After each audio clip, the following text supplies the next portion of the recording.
ಕೈಗಾರಿಕೆಗಳಿಗೆ ಮುಲ್ಕಿ ಸಮೀಪದ ಬಳ್ಕುಂಜೆ, ಉಳೇಪಾಡಿ, ಕೊಲ್ಲೂರು ಗ್ರಾಮಗಳಲ್ಲಿ ಹಲವಾರು ಎಕರೆ ಭೂಸ್ವಾಧೀನ ಮಾಡಲು ನಿರ್ಧಾರ ಮಾಡಲಾಗಿತ್ತು. ಇದಕ್ಕೆ ಗ್ರಾಮಸ್ಥರು ತೀವ್ರ ವಿರೋಧವನ್ನು ವ್ಯಕ್ತಪಡಿಸಿದ್ದರು. ಈ ವಿಷಯದ ಗಂಭೀರತೆ ಅರಿತು ಬಿಜೆಪಿ ರಾಜ್ಯಾಧ್ಯಕ್ಷ ಹಾಗೂ ಸಂಸದ ನಳಿನ್ ಕುಮಾರ್ ಕಟೀಲ್ ಅವರ ನೇತೃತ್ವದಲ್ಲಿ ರಾಜ್ಯದ ಕೈಗಾರಿಕಾ ಸಚಿವ ಮುರುಗೇಶ್ ನಿರಾಣಿಯವರ ಬಳಿ ಚರ್ಚೆ ಮಾಡಿ ಕೃಷಿ ಭೂಮಿ ಉಳಿಸಿಕೊಡುವಂತೆ ಮನವಿ ಮಾಡಲಾಗಿದೆ ಎಂದು ಮುಲ್ಕಿ ಮೂಡಬಿದ್ರೆ ಕ್ಷೇತ್ರದ ಶಾಸಕ ಉಮಾನಾಥ ಕೋಟ್ಯಾನ್ ಸ್ಪಷ್ಟಪಡಿಸಿದ್ದಾರೆ. ಈ ಬಗ್ಗೆ ಸ್ಪಂದಿಸಿದ ಸಚಿವರು ಅಧಿಕಾರಿಗಳಿಗೆ ನಿರ್ದೇಶನ ನೀಡಿ ಯಾವುದೇ ರೀತಿಯ ಸರ್ವೆ ಇನ್ನಿತರ ಕೆಲಸಗಳನ್ನು ಮಾಡಬಾರದು ಎಂದು ಆದೇಶ ನೀಡಿದ್ದಾರೆ. ಹಾಗೂ ಬಳ್ಕುಂಜೆ ಭಾಗದ ಗ್ರಾಮಸ್ಥರಲ್ಲಿ ಕೈಗಾರಿಕೆಗಳಿಗೆ ಬಲವಂತದ ಭೂಸ್ವಾಧೀನದ ಬಗ್ಗೆ ಯಾವುದೇ ಆತಂಕ ಬೇಡ ಎಂದು ಶಾಸಕರು ಮಾಧ್ಯಮಗಳ ಮುಖಾಂತರ ತಿಳಿಸಿದ್ದಾರೆ.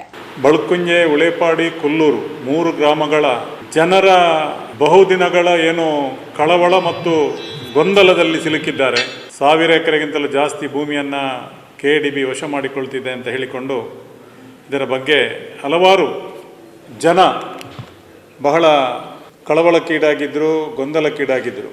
ಈಗ ತಾನೇ ಮೊನ್ನೆ ಮಾನ್ಯ ಕೈಗಾರಿಕಾ ಸಚಿವರಾದಂಥ ಮುರುಗೇಶ್ ನಿರಾಣಿಯವರನ್ನು ನಾನು ಮತ್ತು ನಮ್ಮ ಸಂಸದರಾದಂಥ ನಳಿನ್ ಕುಮಾರ್ ಕಟೀಲ್ ಅವರು ಜೊತೆಯಾಗಿ ಭೇಟಿಯಾಗಿ ಈ 3 ಗ್ರಾಮಗಳ ಜನರ ಕಷ್ಟಗಳನ್ನು, ಸಮಸ್ಯೆಗಳನ್ನು, ಕೃಷಿ ಭೂಮಿಯ ಉಳಿವಿಗಾಗಿ ನಾವು ಯಾವುದೇ ಕಾರಣಕ್ಕೂ ಇದನ್ನು ಸ್ವಾಧೀನಪಡಿಸಿಕೊಳ್ಬಾರ್ದು, ನಿಲ್ಲಿಸಬೇಕು ಅಂತ ಸ್ಪಷ್ಟ ಸೂಚನೆ ನೀವನ್ನು ಸಂಬಂಧಪಟ್ಟ ಅಧಿಕಾರಿಗಳಿಗೆ ಕೊಡಬೇಕು ಅಂತ ಮಾನ್ಯ ಕೈಗಾರಿಕಾ ಸಚಿವರಲ್ಲಿ ಕೇಳಿಕೊಂಡಿದ್ದೇವೆ, ಒತ್ತಾಯ ಮಾಡಿದ್ದೇವೆ. ಅದಕ್ಕೆ ಅವರು ಒಪ್ಪಿ ಅದನ್ನು ಕೂಡಲೇ ನಿಲ್ಲಿಸಬೇಕು, ಯಾವುದೇ ಕಾರಣಕ್ಕೂ ನಮ್ಮ ರಾಜ್ಯಾಧ್ಯಕ್ಷರು ಮತ್ತು ಸ್ಥಳೀಯ ಶಾಸಕರು ಹೇಳಿದ ಮೇಲೆ ಅದನ್ನು ಮುಂದುವರಿಸಬಾರ್ದು ಅಂತ ಹೇಳಿಕೊಂಡು ಅಧಿಕಾರಿಗಳಿಗೆ ಸ್ಪಷ್ಟ ಸೂಚನೆ ಕೊಡ್ತೇನೆ ಅಂತ ಹೇಳಿದ್ದಾರೆ.